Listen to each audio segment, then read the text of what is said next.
we're going to talk about ETF investing with BUX Zero. Are you considering investing or already started with BUX Zero? In this video, we're going to talk about the best ETFs at BUX Zero. But that's not all. This video consists of 3 parts. First of all, a bit about ETF investing with BUX Zero. What are the pros and cons, especially compared to other investment apps? Secondly, we're going to talk about some costs at BUX Zero and also what to pay attention to when you start ETF investing for the long term. For the long term, low costs mean higher returns. Finally, an overview of the 10 best ETFs at BUX Zero that we have specially selected for you from our years of experience. Who am I? My name is Yorick Vermeulen. I've invested 10 years. I started at 30, financially free, now a bit older and on my way to $1 million. Everything through Happy Investors, I share my journey in investing. 100% honest. Our reputation comes first, so we try to deliver high quality and to help you achieve financial freedom with simple investing. That's our goal. That's also my goal. Not there yet. I'm on the journey. And everything that helps with that, I will share that with you too. Now in this video, we're going to specifically talk about BUX Zero. Disclaimer, I don't invest myself with BUX Zero. I will also explain in this video why not. And another point is, since we do it with other investment platforms, we do have those affiliate links. You know, when you click on that, you often get a compensation, but it won't cost you anything extra. But if you create your account there, we do get a compensation for that. But in this video, we're not going to promote other apps. This is purely just looked at BUX Zero. And I do want to share my personal, honest opinions and experiences with other apps that could help you in your consideration, whether or not to start with BUX Zero for ETF investing, but in general, it's just positive. This is not meant as a critical review, nor as a positive review. Just being honest about what it is, and especially emphasizing, yes, let's say if you're already investing or you want to start investing, what are the potential benefits? 10 best ETFs to invest in. If you appreciate this video or any of our other videos and you found it helpful, I would really appreciate it if you could give it a thumbs up and subscribe to our channel. That helps us grow. We can share better, higher quality video content with you, and now everyone benefits from a win-win. Let's start investing with BUX Zero. In ETFs, what that means. Let's talk about the pros, disadvantages of BUX Zero. But first, an amazing announcement, a new innovation at Happy Investors, namely, yes, a whiteboard. Now that I see myself following the 80-20 principle, I try to keep it cheap. As cheap as possible, but also for the best result. But of course, it's all about the content and the quality videos. The content is much more important. I hope you can appreciate that. And you should also be able to laugh a little. But video editing is definitely coming, no joke. And have I already announced that we will be launching more from YouTube? Making more videos also brings in more money. And I will also share with you how you can make money through YouTube. And it's not as easy as people want to believe, but it is possible with a specific strategy. I'll also share it with you in other videos, but we're here for BUX Zero. And one of the advantages of BUX Zero is definitely simple investing. Why?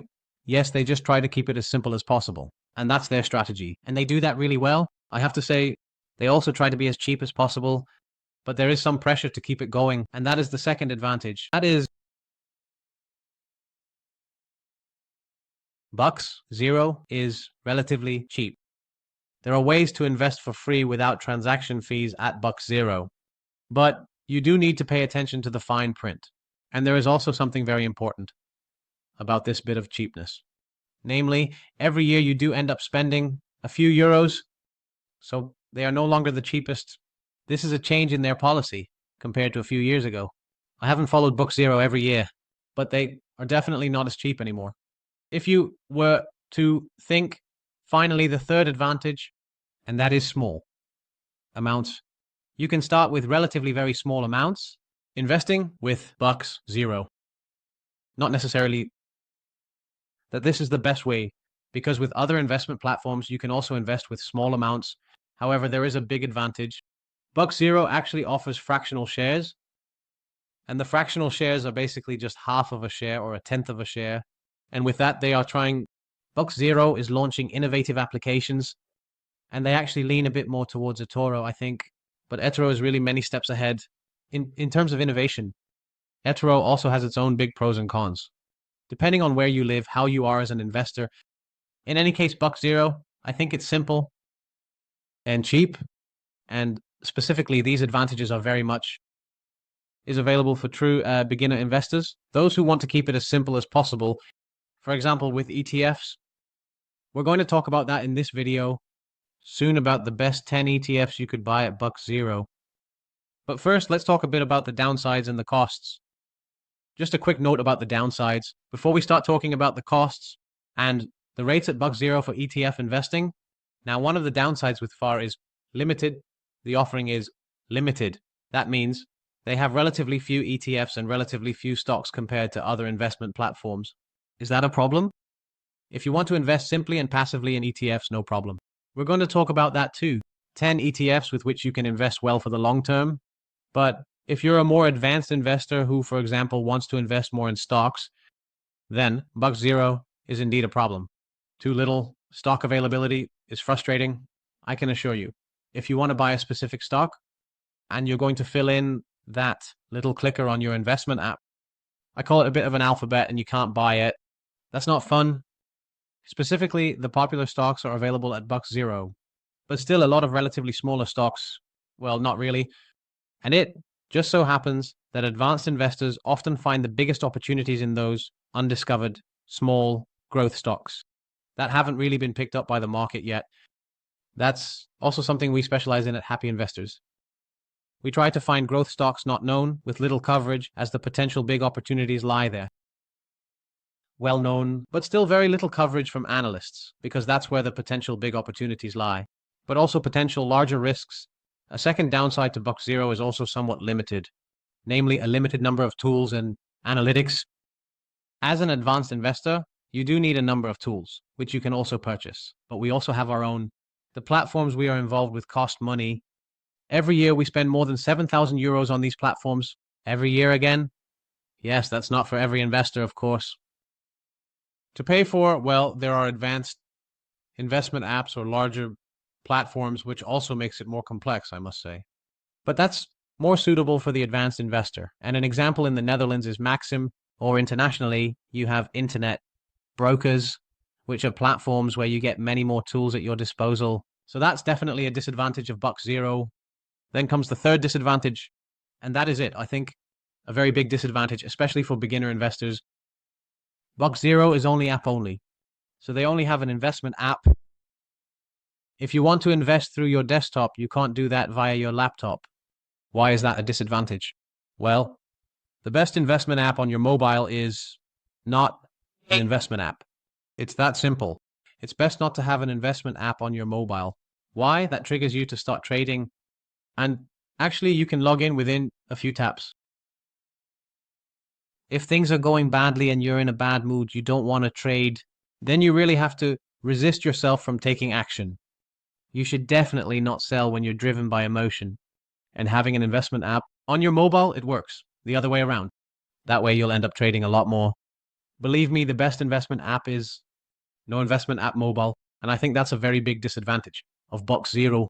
So to sum it up briefly, who is BUX Zero for? Maybe it's great.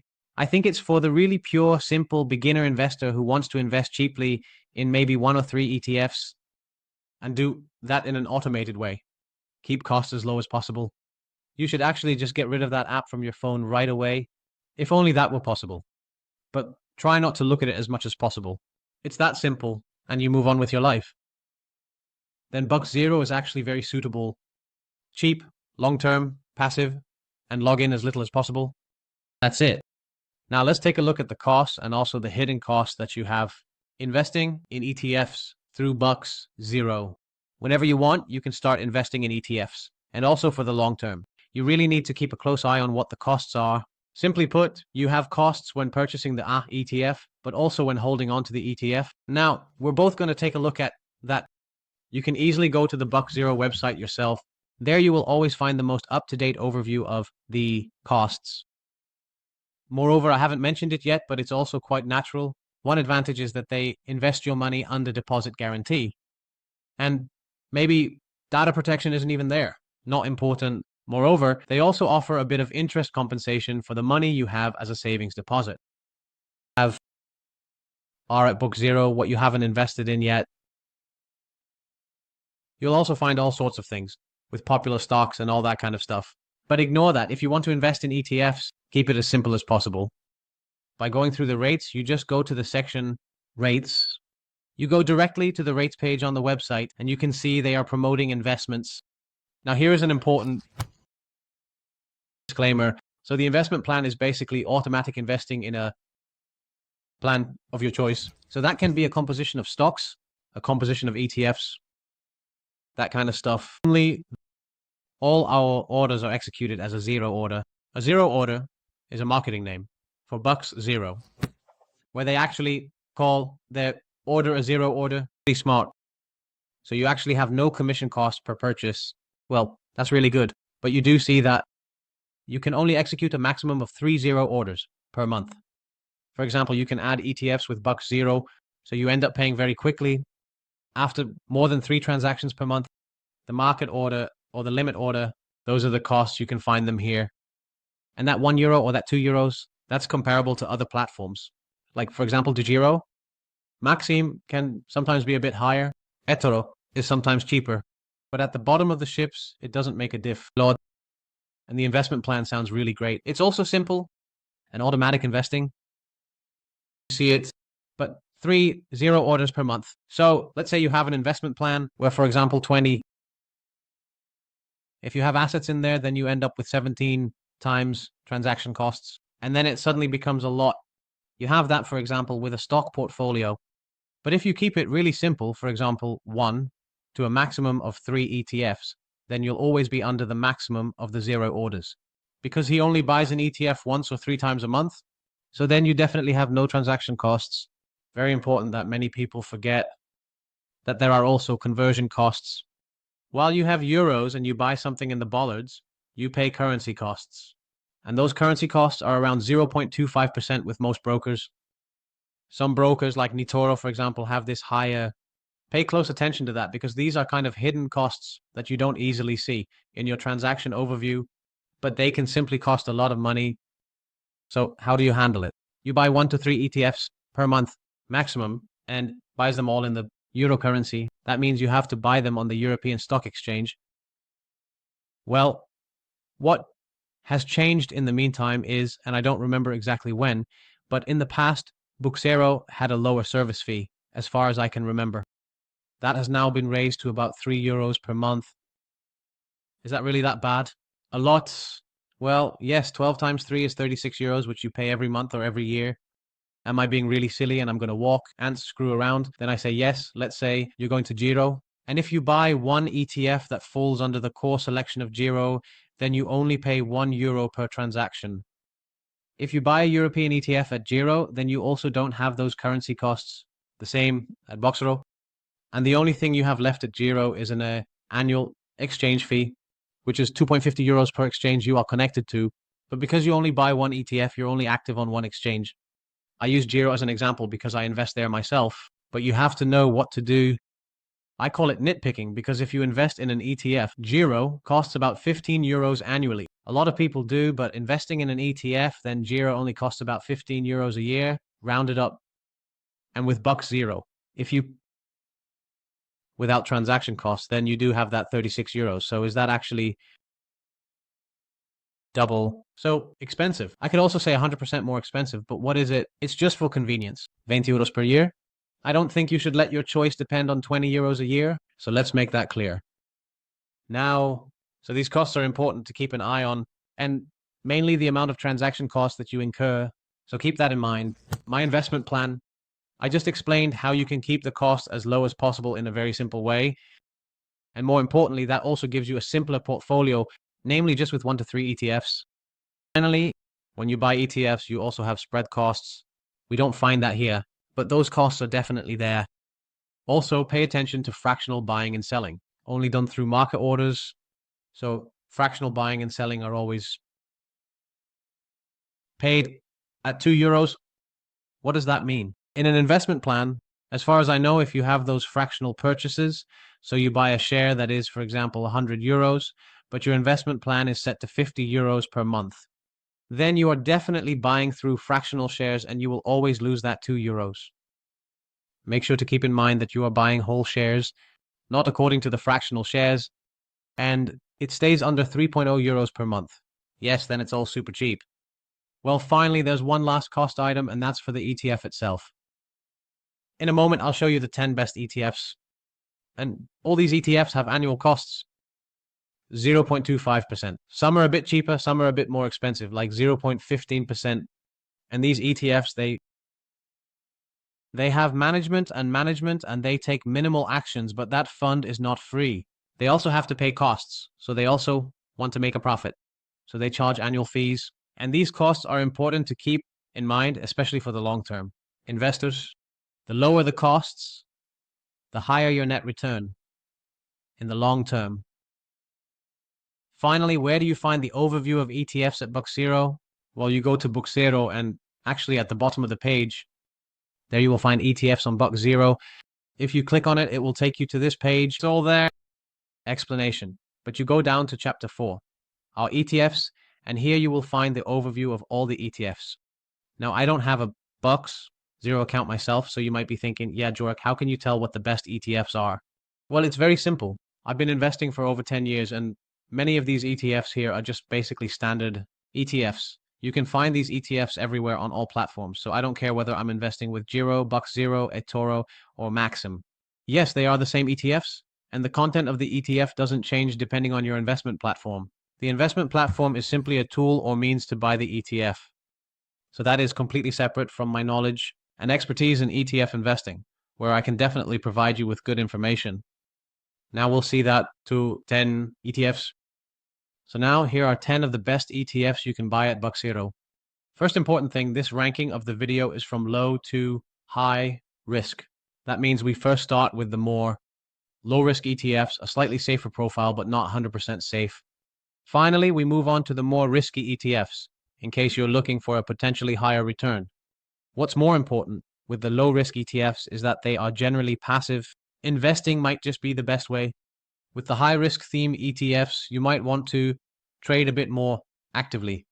ETFs are essentially products for the long term, but theme ETFs are variants where you select a specific theme to invest in, and coupled with higher volatility. Volatility is another word for price fluctuations. It's not the same as risk, but theme ETFs do carry risk.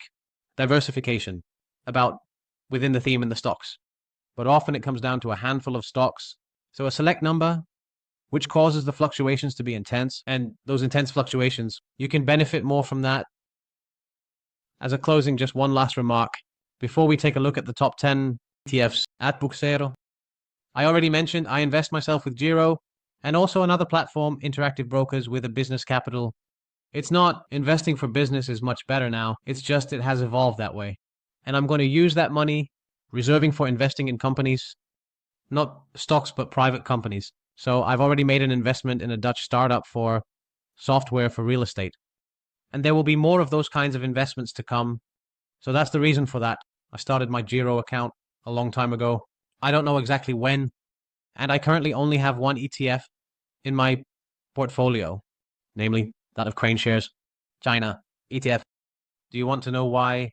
Then check out the video about the ETF portfolio update that I give every month. I also have a monthly update on my stocks portfolio. You can see that at the moment, some stocks are just performing very poorly. Yes, that's just part of it. This is a transition from, I have to say, more towards America than Europe. And that's also why the ETF in China, but this is very situational. And every now and then I actually want to reinvest most of it in America.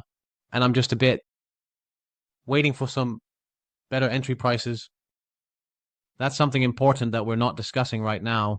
In this analysis of ETFs, it's about the valuation. Sometimes stocks are historically high. And when stocks are historically high, it doesn't always mean much about further price increases. But you see, every now and then you do get some serious corrections. Even with a global ETF like the IBDA, it has dropped by 11% here. But of course, during the Corona crisis, it was around 30%.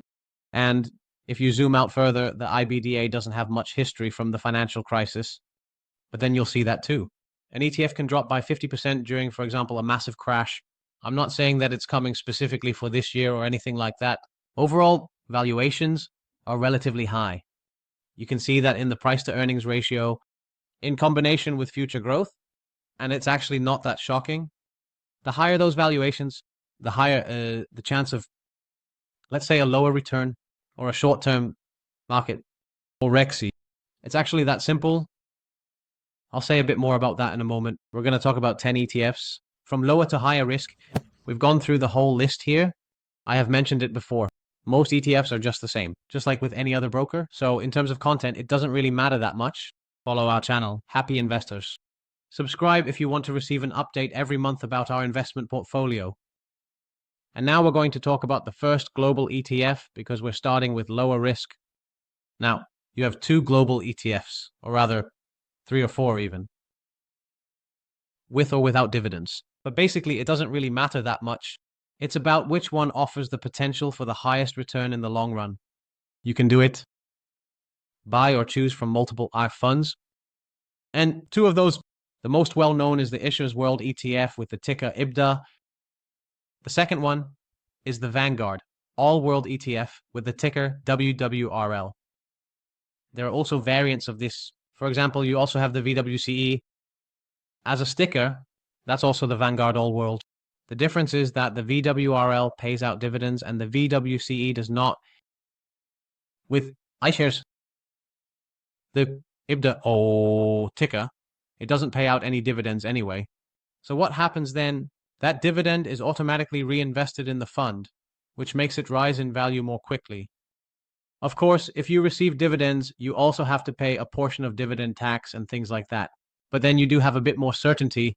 I would never choose an all-world ETF like the IBDA or the VWRL as a dividend ETF. Then I would choose one of the better dividend ETFs. We also make videos about that, about potential best dividend stocks and dividend ETFs. So, definitely follow Happy Investors. You won't find so much free information everywhere on every channel. iChecks. Well, ETF IBDA is one of the better global ETFs. And actually, you only need one ETF for passive investing. A bit of feedback on the BUX Zero fees that we've already discussed. If you choose 1 or 2 ETFs or 3, then you also have a maximum of just 3 orders. And then you're still below that limit of 3 orders per month. That means you basically pay almost no transaction costs. IBDA in euros, so no currency conversion fees. What kind of ETF is this? We're not going to go into it in depth, otherwise we'll end up with 5-hour videos. So try to keep it as short and quick as possible. If you have any questions about it, let me know. Give feedback, ask questions, or provide additions. Make sure to be of added value, or just ask a question if you don't know. There are more people who are probably facing the same problem. If I know it, I'll give an answer. If I don't know, I'll honestly say that I don't know. It's that simple. If you have comments, that's fine. It's up to you. That's completely unique. Choice. There are 1/400 positions in this ETF. So what does that mean? Spread across more than several countries all over the world. Have you invested total? Have you invested indirectly in your field? In 1/400 different companies worldwide? An important difference with the IBDA, first of all, or with the VWRL. The first is the costs. The IBDA has costs of 0.2% per year. The lower the cost, the better. The Vanguard World ETF has costs of 0.22%. Well, that's very negligible, but the IBDA is just a bit cheaper. Number of positions. The IBDA has 1/400 and the Vanguard World ETF has 3,600. Well, that varies a bit around 3,500, and with the IBDA, it varies a bit around 1/500, something like that. Well, there's also a bit about the valuation. Here you see a PI/NOT ratio. That stands for price to earnings. Price earnings ratio. 25 is historically high. Normally you have 15, like a bit of the median over 100 years. Stock market. Well, 100 years ago, the stock market was very different from today, with many more technology companies that are achieving higher and faster profit growth, so that price to earnings might go up a little bit. But 24 is definitely on the higher side. Does that mean this wouldn't be the best entry point if you ask me? But that's also an advanced analysis that we won't discuss here in this video. Now, the Vanguard All World ETF, so it has 3,600 shares. You can see that here the price to earnings is a bit lower, namely 22. You also see the book ratio. What's nice about Vanguard is that they provide an estimate of the return on equity weighted average across the fund. That's always good to know. There are some important differences between the Vanguard All-World ETF and the one from IBDA. So first of all, it's the number of positions. IBDA has fewer positions, but statistically speaking, you already have enough risk diversification. For example, if you buy 30 shares from different sectors, you have enough risk diversification. So mathematically, that's just the hard fact. It's a truth. Math is just truth. There's just one nuance, and that's geographical diversification. So with 1E400 shares or 3,600, yes, that doesn't matter in terms of risk diversification, but of course, risk is also a bit about geography. Well, slightly, but that's in parentheses, slightly. The IBDA has invested 70 or even 73% in America. Well, that's quite a lot. And in terms of sectors, it is a bit diversified, but more of a share in IT. That's, of course, because the strongest companies are in IT. You also see Japan, the United Kingdom, Canada, France, Switzerland, Australia, and the Netherlands. What you don't see in this geographical spread is, for example, Asia. The Vanguard. The World ETF with the ticker VWRL has invested a bit more percentage in emerging markets, as they call it. So that belongs to China, 3%, but that belongs to India, 2%, that belongs to Taiwan, 2%.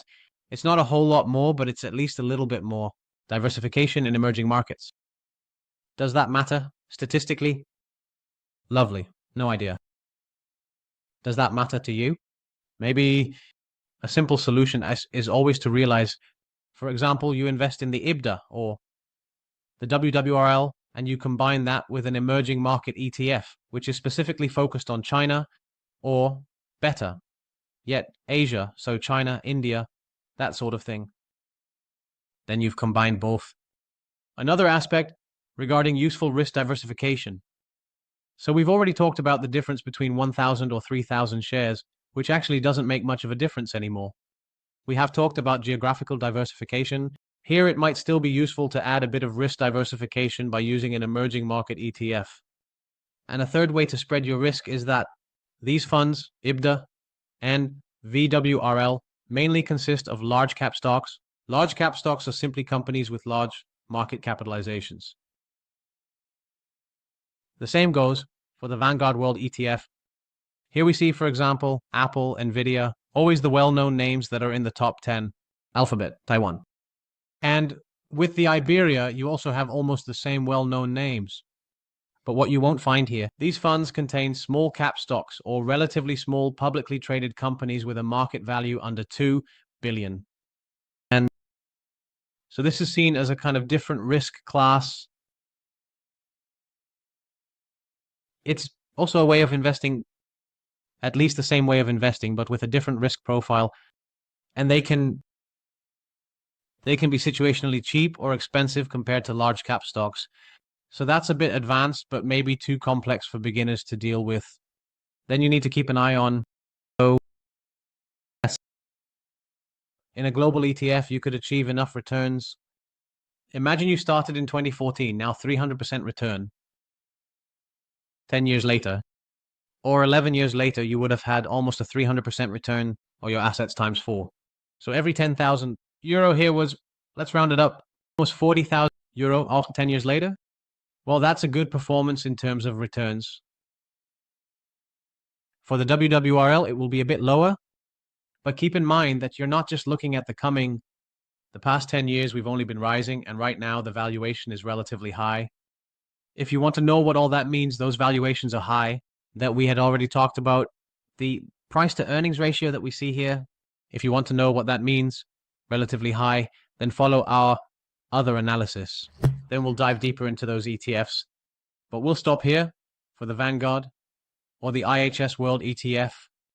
A second ETF that isn't necessarily good for returns but does offer potential risk diversification is the VanEck Real Estate ETF with the ticker PRET, also available at BUX. Well, there are significant pros and cons to this. First of all, why would you invest in an ETF solely for risk diversification if it doesn't have interesting return potential? The question is indeed, you don't have to do that. Invest in riskier assets, not always guaranteed. as long as you know that it achieves high returns in the long run. Of course, you don't always know that the IBDA and the VWRL as global ETFs are purely focused on companies. Real estate. This ETF is focused on real estate funds that are included in the ETF. The annual costs are 0.25%, which is pretty reasonable. Do keep in mind the invested assets.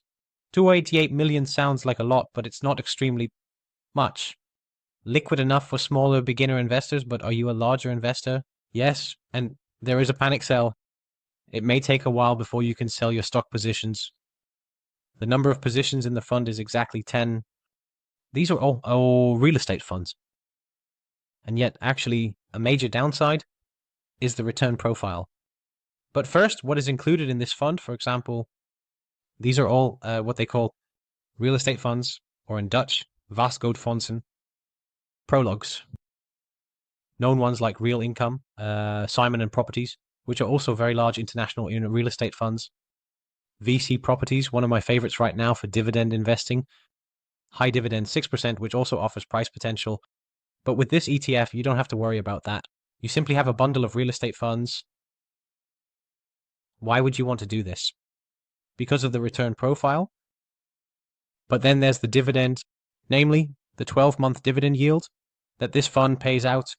Every year it's about 3.3%. But a big but is when you look at the return. Let's take a look at where that can actually be found. The return is actually not that great. So actually over the past 10 years, the return was only 4%.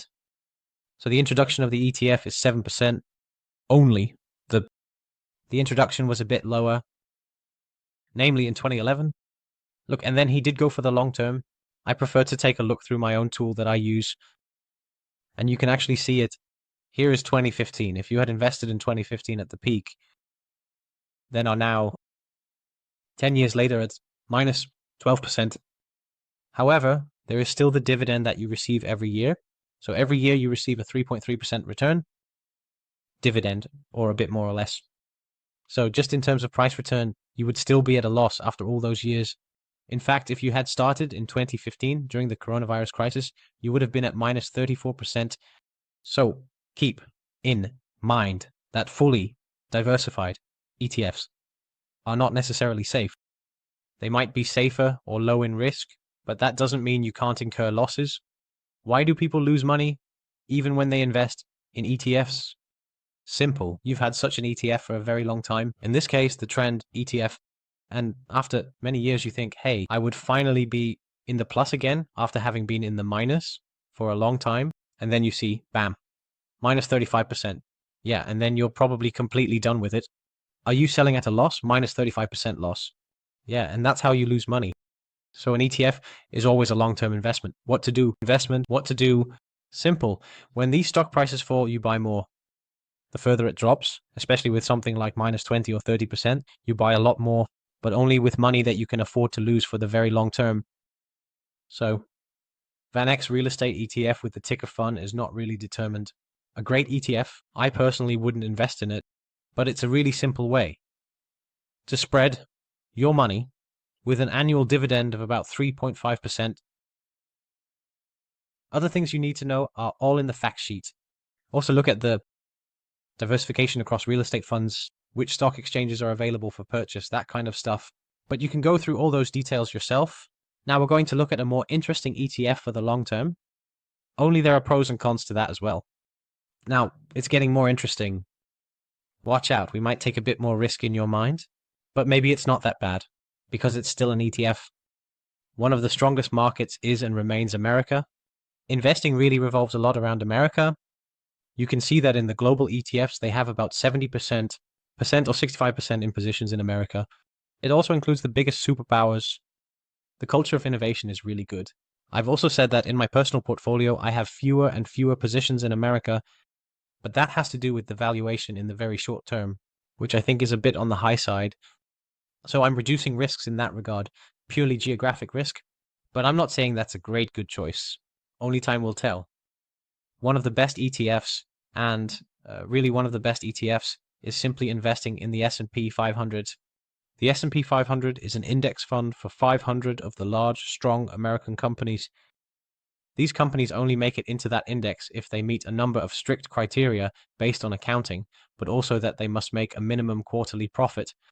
So not every company meets those criteria. The S&P 500 is really one of the best global ETFs out there. Yes, a diversification.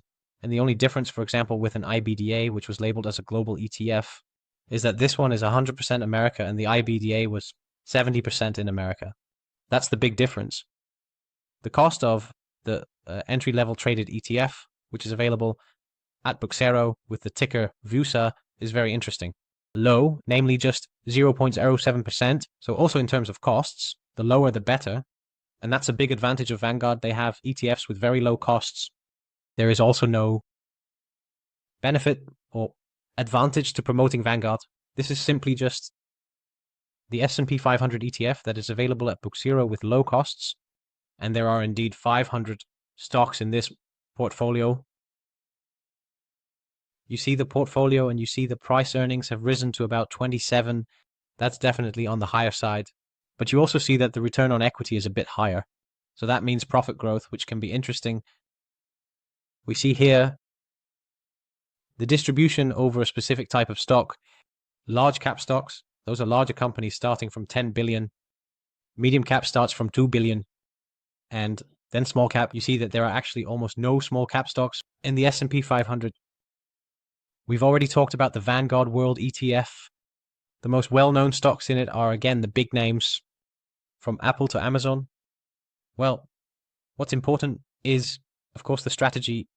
We already know the S&P 500 is a cheap ETF. And I'll take a different ticker as an example because it has a very long history. If you're going to invest in the S&P 500, keep in mind the price fluctuations. We've seen a drop of about 25% between 2021 and 2022, and then there has actually been a significant increase again. But the difference is, are you going to invest a lump sum right now? Let's say that was 2021. Then you achieved a 70% return over a period of a few years. Not shockingly high, but still a positive return. Now, if you had also bought during this dip, you would have had a high return by now. If you had waited and only bought during the dip, you would have had a 66% return in a shorter time frame. But waiting is a big risk because you never know for sure when the market will start. If you're a smaller beginner investor, my tip would be to just invest a monthly amount. The price is slowly going down and down, and a 50% drop happens regularly with the S&P 500. Then be happy, buy even more. If it drops by 25%, then buy even more. If it drops by 50%, then I think it's smart to invest a lot of money, but only money that you can afford to lose for the very long term.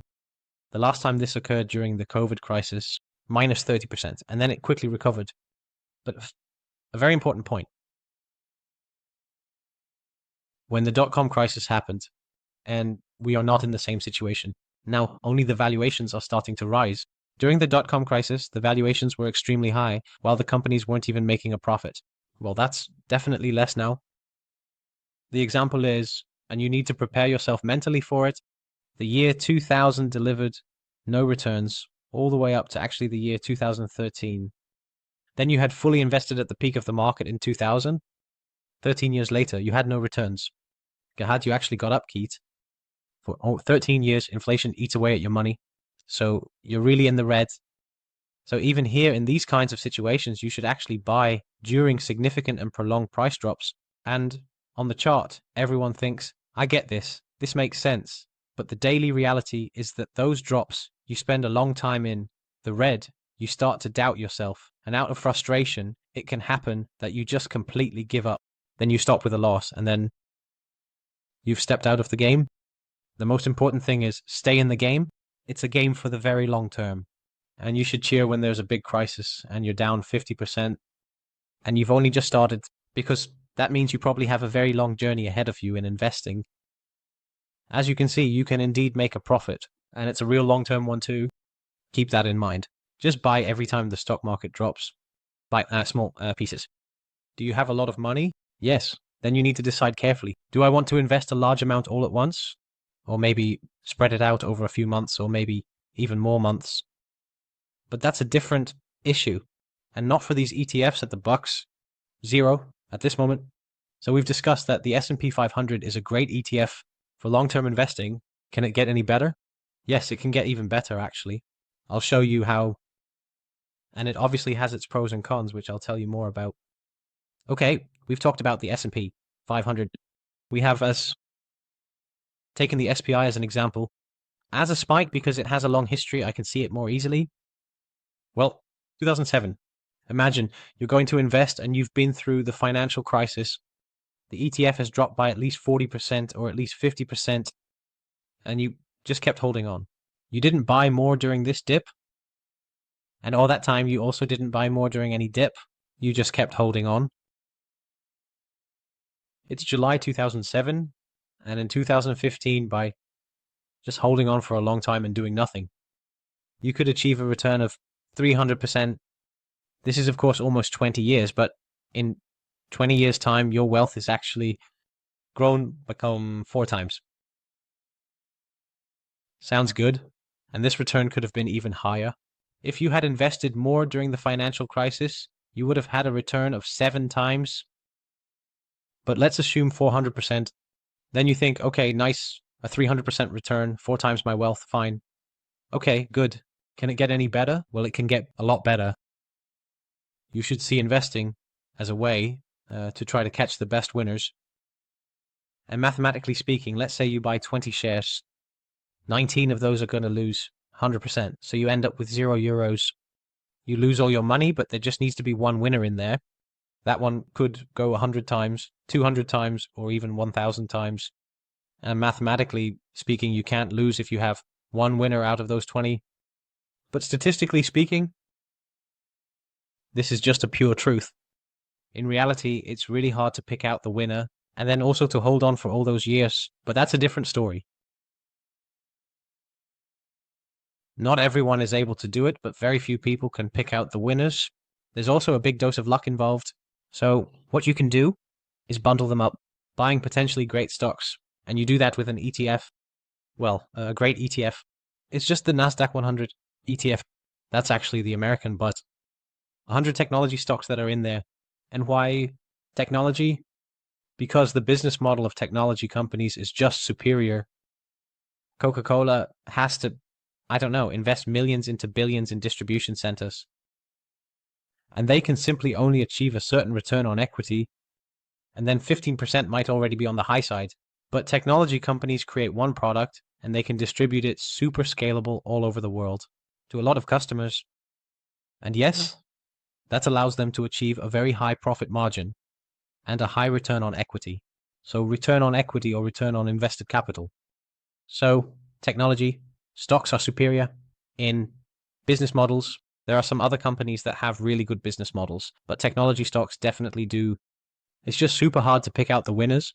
Well, one of the ETFs available at BUX Zero is just the NASDAQ 100 index. But then as an ETF with the ticker X, we said we got into the S&P 500 in July 2007. Let me look you up. And we had approximately a 300% return. Is that right? 10,000. After almost 20 years or 18 years, it was 40,000. Did not invest that 10,000 euros invested in the S&P 500, but in this technology index, what then? In the same time frame, you would have had a return, not 300%, but 1,100%. So that's a huge difference. Yeah, I can't do it. This speaks for itself. I'm not going to waste any more words on it. This speaks for itself. Is this ETF the best ETF? Situationally speaking, for the long term, yes. Simply put, volatility is higher, so price drops of minus 30% happen more frequently. If the S&P 500 drops by 15%, this ETF could drop by 20% or maybe 25%. But you can see the long-term growth is just crazy. Can we guarantee that the same results will be achieved in the future? No, that can never happen, unfortunately. So it's up to the fund manager of the NASDAQ 100, or whether the returns over the next 10 years will also be great. But that's, of course, because it's an index. Will the losers gradually drop off, and will they be replaced, or be exchanged again for the potential winners? and they are actually growing strongly again. So I think if you're really just a long-term investor and you buy those stocks now and you don't do anything else, then I would personally invest in technology. Yeah. Is it the truth now? No, because psychology and mindset are much more important in investing. And also say, yes, I'm going to do this. I can hold on only if now the ETF starts to drop by 50% over the next 3 years. Then for 3 years, you'll be in the red, just buying more and only seeing red numbers. Yes, question is, can you hold on for 3 years? I don't know if you can hold on for 3 years. It's just that simple. I can't assess it for you. I can assess it for myself. 10 years in, profit comes. I just keep going. And in the long run, you'll realize a profit. And there are 100 shares in here. So maybe a good one? Get into a state of courage or calm in your head. ETFs, cut risk with 100 stocks. The chance that I lose money is smaller because I bought an ETF and there are 100 stocks in there, 100 technology. At this specific moment, the price to earnings ratio is really high, 40, and the price to book ratio is 8. Well, if you compare it to the historical average, then this is really high. So specifically at this moment, I wouldn't go all in with my money. I would definitely dose it and just gradually buy more, hoping that the stock market goes down. But no one knows for sure when it will drop, so avoid too much. But best funds for performance, funds with the best stocks. In terms of performance, those are simply the funds that contain the best stocks at that moment. These stocks have obviously performed really well. Nvidia, Apple, Microsoft, Amazon, Tesla, Meta, and Alphabet.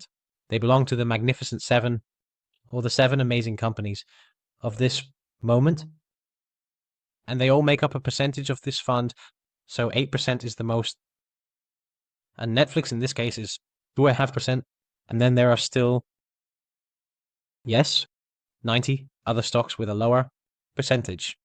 All of them from America, 50% IT related, some communication, but it's often also technology, some luxury consumer goods, but also technology. So everything is somewhat related to technology. And that goes with peaks and valleys. So a short-term drop of about 10% is already showing up here. We see it happening here even more often. 10%, minus 20%, and even minus 30% from 2001. And 20 through 2022. So keep in mind significant price drops, both in the short term and possibly in the long term. What if that happens? Like here, for example, a 50% drop during the financial crisis. Then it's super important to stay in the game. And how do you stay in the game? By not selling and by consistently buying more. So we're not going to talk about when is the best entry point. This is not an analysis of this ETF with the valuations. And do you want to do it now? Jumping in right away, yes or no, that's not what this is about. This is purely about long-term investing. When you're talking about long-term investing, then it's a concentrated ETF in technology. I believe it's one of the best ETFs for the long term, purely for the potential, the highest returns. But the risk profile is higher, also leading to more severe price fluctuations. And I don't know if that's specific to you, if you can handle that mentally, or if you can deal with this. Because crucial when investing is that your money needs to work for you. We don't want to lose money. That's super important. Rule number 1 is to never lose money. And we also just want to be able to sleep well. So if you don't feel comfortable owning a volatile ETF, then I would suggest avoiding these kinds of volatile investment products and you're too caught up in it. Then I would advise against trading in these kinds of volatile investment products. Number 5, and also the last one of the low risk ETFs with enough risk diversification is the Powell LNG Russell 2000 US Small Cap ETF. Now, the name says it all. This ETF is focused on 2,000 small cap stocks in the USA. We've talked about global ETFs before, IBDA, NFL. We've also talked about the S&P 500 and the NASDAQ 100. The NASDAQ 100 is really quite different from the other ETFs, but they are all focused on large cap companies. Well, this ETF is focused on small cap companies. So these are companies with a market value often up to about 2 billion. But we'll see that this fund also includes companies that go up to 10 billion.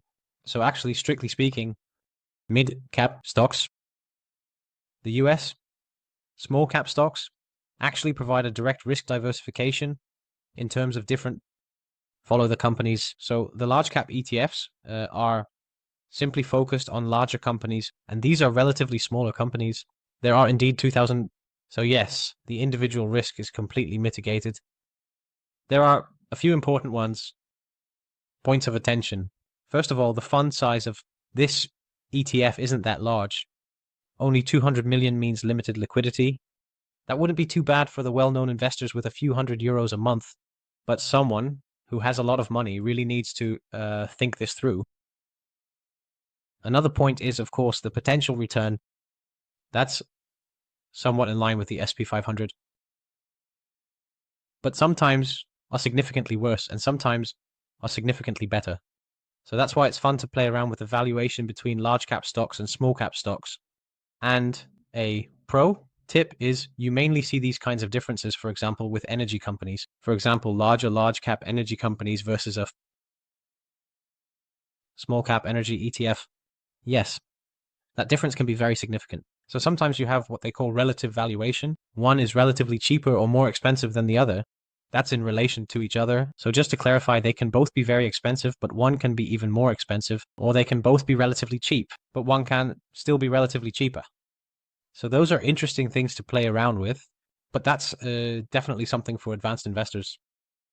You can already see that the top 10 stocks, they all have very small percentages, 0.7%. By the way, it's really nice to see that Hims & Hers is in the #1 spot. I've had this stock in my portfolio for about 2.5 years. My monthly portfolio updates, which I also share on our channel. You can also follow that yourself to grow along with our stocks. Well, it's really nice that Hims & Hers is in there. It's coincidence. Here is the sector distribution. But anyway, this is actually very simple. To sum it up, 2,000 small cap stocks and a direct allocation to a large cap ETF. And you really don't need to know more than that. That the costs are on the higher side. Not super high, but 0.3% is also not exactly very cheap. So keep that in mind. And for the long term, it can be an interesting addition, but it's not really necessary. If you just take a large global ETF in large cap stocks, should that be enough? For those looking for it to be super simple and simplistic, possibly hold. In the second part of the video, we're going to talk about thematic ETFs. Actually, the Nasdaq 100 is also a theme focused on the theme, namely the Nasdaq 100. Now, another thematic ETF that we see at BUX Zero is, for example, the iShares Digitalization ETF. And this is just specific a fund that focuses on one theme. That means you also run the risk that the theme may not be relevant. But of course, we're here for the potentially best ETFs for the long term. So we're only looking at theme ETFs that are likely to be interesting for the long term. Of course, a theme that is less interesting, there will also be fewer offerings from ETFs. That aside, before we do this, pay attention. Theme ETFs are. The definition of more volatile means stronger price fluctuations.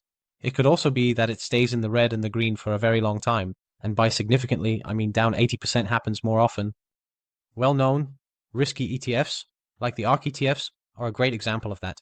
Without 2021 being super high, they have dropped by about 80% by 2023. Well, that's the risk of theme ETFs.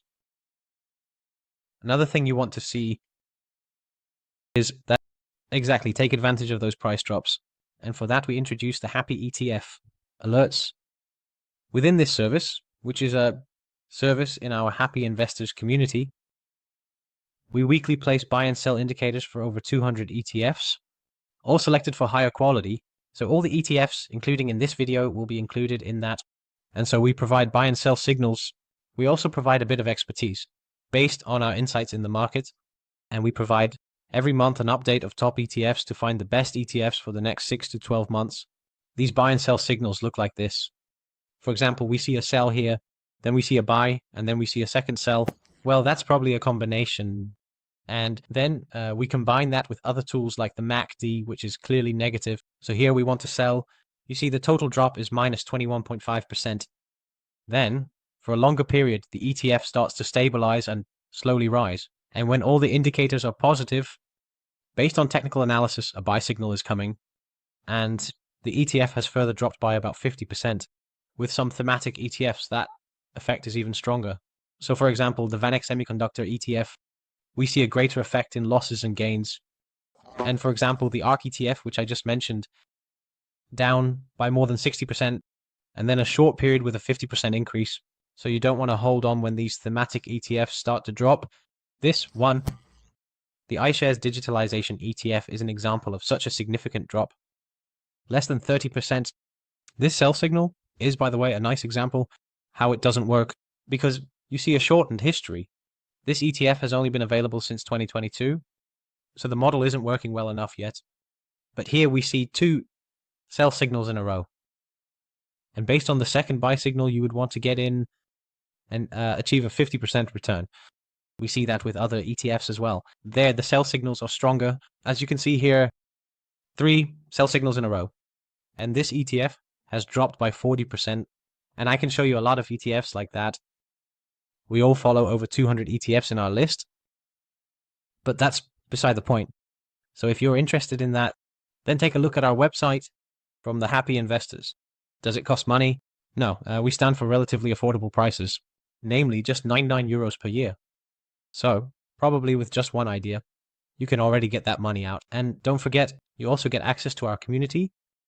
I also post regularly. When I buy an ETF, I post that in the community. First, it can sometimes be 2 or 3 weeks later. I'll make a video about it sometime, or sometimes not at all. Sometimes I don't give an update about it. But that's beside the point. Well, ice cream. The digitalization ETF intrigues, the theme of ETFs and why, specifically, for the long term. First of all, the costs are on the higher side, and this is often the case with thematic ETFs. In this case, 0.4%. Some thematic ETFs even cost up to 1%. So that's definitely on the higher side. 0.4% is a bit neutral. For thematic ETFs, there are around 200 positions in it, and we've talked about the valuation before.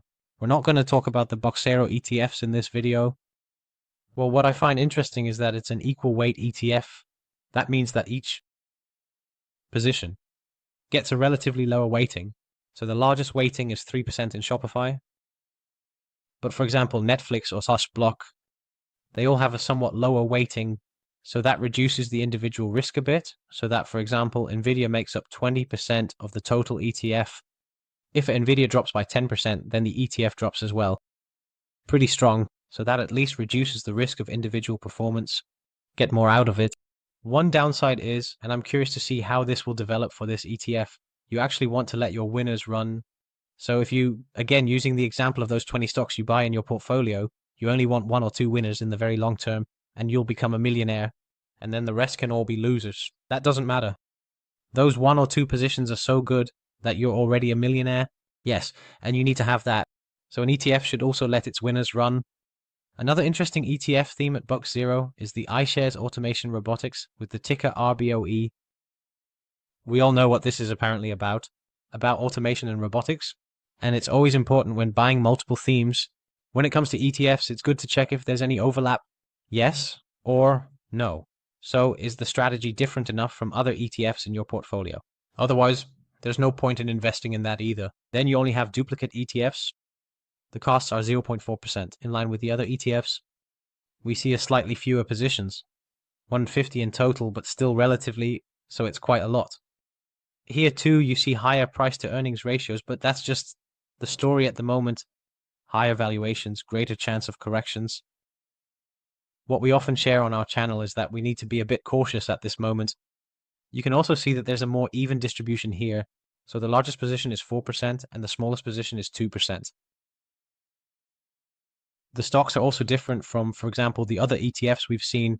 What you really want to know is when you download all the positions and compare it with, for example, the other theme ETF, is there enough diversification or a difference? Yes or no? Here we've seen a lot more in the IT sector. Geographically, is there also a bit more in other countries? So 6% USA, and also a bit from other countries like France and Germany. And the robotics and automation ETF will have a lot in common with the Nasdaq 100 or the ICS digitalization ETF, which we just talked about. So it's good to weigh it out for yourself. Which ETF do you find more interesting? Personally, I would go for the Nasdaq 100. That seems enough to me. That's where the biggest winners are as well, but everyone might have their own preference. And you can also see here that other types of ETFs, other types of stocks are included in this fund. So a ServiceNow, an SAP Autodesk, Snowflake. There are other types of names in the top 10, and that might be decisive in your choice depending on your strategy. Another interesting top ETF at BUX Zero is the ICS Healthcare Innovation. There are several ETFs at BUX Zero that focus on healthcare. I find this one interesting. Why is that? Now, first, as usual, let's talk about the costs. Those are also 0.4%, so that's not too bad either. And there are 200 positions in it. And that's what's interesting about this ETF, because it's actually a kind of direct investment or a complement to, for example, a NASDAQ 100 ETF or the thematic ETFs we just discussed about digitalization, or the robotics and innovation ETF, because this ETF is fully focused on healthcare. So we get positions like we see here in the top 10 well-known names, industry, Surge Hotel, but also Bristol Myers is a well-known name, of course, and also Lumina. All those names are always difficult to pronounce, but that's beside the point. Gillette Science is, of course, a very well-known one and one of the blue chip stocks. Strong company. But for example, Bristol Myers has dropped a lot, and Illumina has also dropped a lot. So at the moment, the ETF might not be performing very well in terms of returns. You can also see that the majority is simply focused on healthcare, and that's why it's interesting. Why? Because overall, in the long term, healthcare as a immune sector / industry has relatively high growth in returns. It's just that it's difficult to analyze such an individual company well. You really need to be more of an expert in that sector for that, and also to understand well what the pipeline is and whether the pipeline of new products, or that it's also super profitable. I personally find it very interesting to invest in these kinds of companies. I just simply don't know enough about it. So if I wanted to invest in biotech and things like that, I would actually personally think of an ETF, and then 10% would be my maximum position in such a thematic ETF. The performance hasn't been very good over the last few years. It's due to a significant correction. You also see a drop of minus 35% is nothing, but you actually see that now with all thematic ETFs. During the same period, they just drop with similar percentages.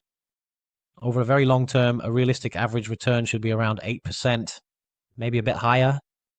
And it's also a bit situational whether certain companies have breakthroughs in biopharma, experience it, then the ETF will naturally rise faster. Or if there's a lot more demand for the ETF and a lot more money flows into it, yes, then more money is going to those companies and the ETF will naturally rise faster. So the Healthcare Innovation ETF is actually a kind of direct diversification, but you can already see it. There are 200 companies in it. Now, let's say you also buy the NASDAQ, then you have 100 companies. So together you already have 300 companies. It's like the S&P 500, but different. A bit in the same neighborhood as the SAP 500. Well, it's a different composition, but statistically speaking, you don't get a lot more diversification, as they call it. So those are all considerations you need to make for yourself. Actually, when you really want to buy a thematic ETF is when it has dropped a lot and no one knows the exact bottom, but it's better to buy after a 30% drop than when it has already risen by 100%. That doesn't mean it can't rise even further after a 100% increase. That can happen quite often. Only if you buy after a significant crash, then valuations are relatively lower, which increases the chances of success. Relevant thematic ETFs for long-term growth with interesting potential returns. On average, it's the NG cybersecurity ETF available at BUX Zero. Well, a downside to it, but let's start positively. For this fund, the expense ratio, the annual costs are 0.7%. So significantly higher than the 0.4% we saw earlier. And in the very long term, let's say you invest your assets here 30 years in, then 30% more costs, 0.30% more cost per year is quite significant, right? A lot. The liquidity seems to be in order with 2.6 billion in fund assets. You see all sorts of terms that it's focused on, of course, on high growth potential, long-term allocation, and I find that really interesting as well. I myself am already a bit of a riskier investor in growth stocks. And we, for example, in our Happy Investors stock analyses, which we publish every month in our community. For example, we also mentioned Botcom in 2022, and that has really increased quite a bit.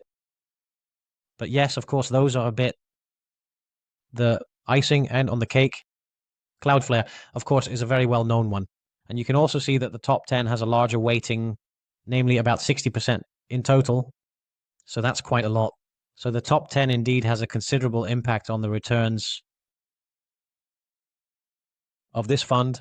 So keep that in mind. And of course, everything is focused on information technology. In other words, cybersecurity. So this is a very specific theme, ETF. And I think cybersecurity is only becoming more and more relevant unless something happens, for example, with blockchain, and breakthroughs are happening there, which makes security a bit less relevant because blockchain is super strong. Such companies will join the fund, those kinds of companies, and from up in the fund. So it's not certain that a fund always does super well.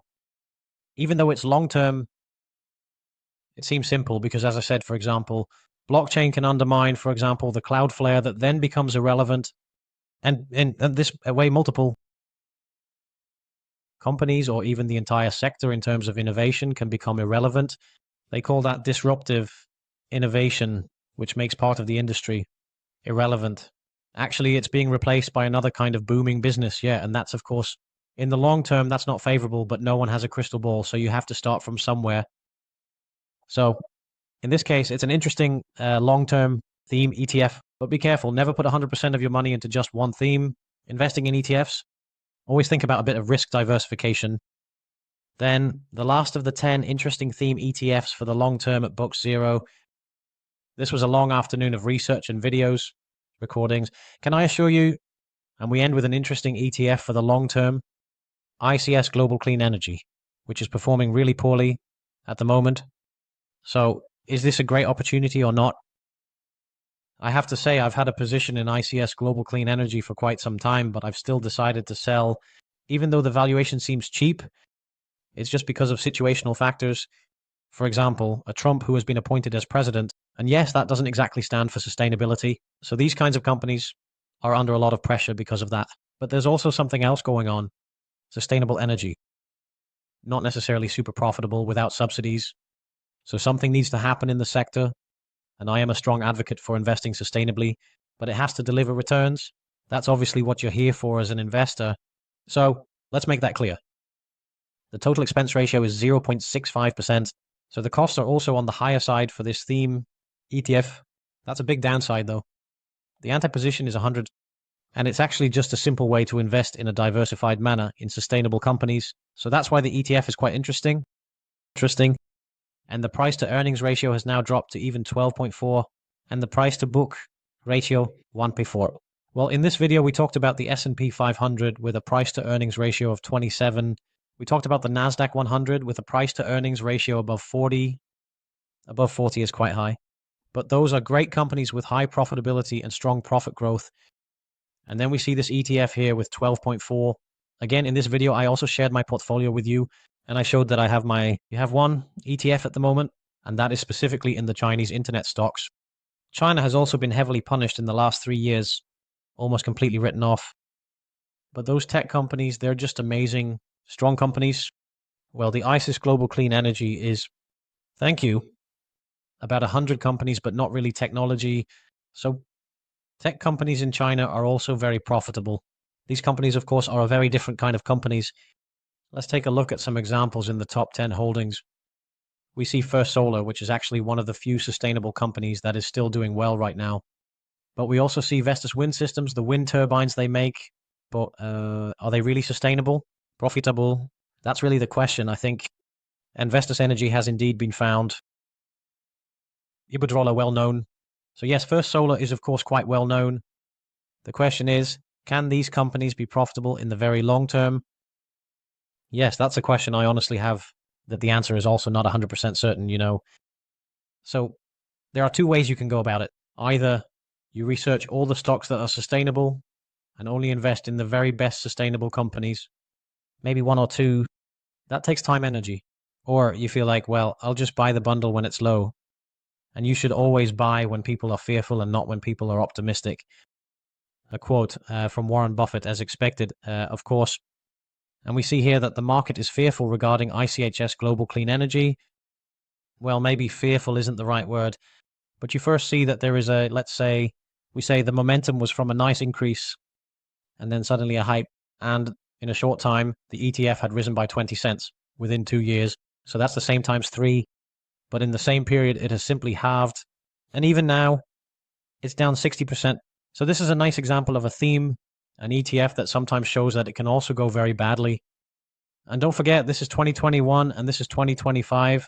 So for 4 years, this thematic ETF has been doing really poorly. And then you keep buying during all those dips. Nice, you're doing that. But for 4 years, you have to keep buying that ETF. Then at some point, you'll be completely fed up with it. The tipping point is that you start to doubt yourself and think, I'm getting out and I'm sell. So you stepped out of the game with a loss and you lost. Yes, that's the downside. So that's why a rule we always follow as a guideline is invest a maximum of 10% in a thematic ETF. If the theme is doing great, then let it run for a bit. It makes up a larger part of your portfolio. But if the thematic ETF is doing poorly and you lose half, then you lose 5% of your portfolio. So then it's not that bad after all. So definitely let the winners run and make strategic investments. By the way, the thematic ETF did drop further in 2008, but I don't know what was all in the fund in 2008. However, you can see that for a longer period, the fund just can't do anything for a long time. From 2014 to 2019, no returns, and even negative returns with inflation, and it's dropping again. The fund is really strong again. And the question is this decline justified? Trump really won't be generous for this fund, but it is really dropping a lot, and the valuation has also decreased quite a bit to a price earnings of 12. So I'm really curious. This could be one of the best ETFs for the coming years. I just don't think it's the best fund for this specific year. The best fund is, so it could very well be, you'll see that here in the history. For the long term, the price will stabilize again. Then it might take a while before a new moment comes, but it's quite a complex investment. It's all about the theme of global clean energy, of course. So very interesting. You can see that different types of thematic ETFs can be really appealing or really bad in the short term. And they can definitely be exciting as an ETF. Not as exciting like crypto, but the chance of losing money is also much higher. Smaller, not zero, as you can see in this example here. So a whole bunch of thematic ETFs that we've discussed and also lower risk ETFs. I'll leave it at that. The video has been long enough. Thank you for watching. And as I already said, make sure to follow and subscribe to us because we provide a lot of updates about both ETFs, our own portfolio, but also analyses of, for example, stocks that could potentially deliver high returns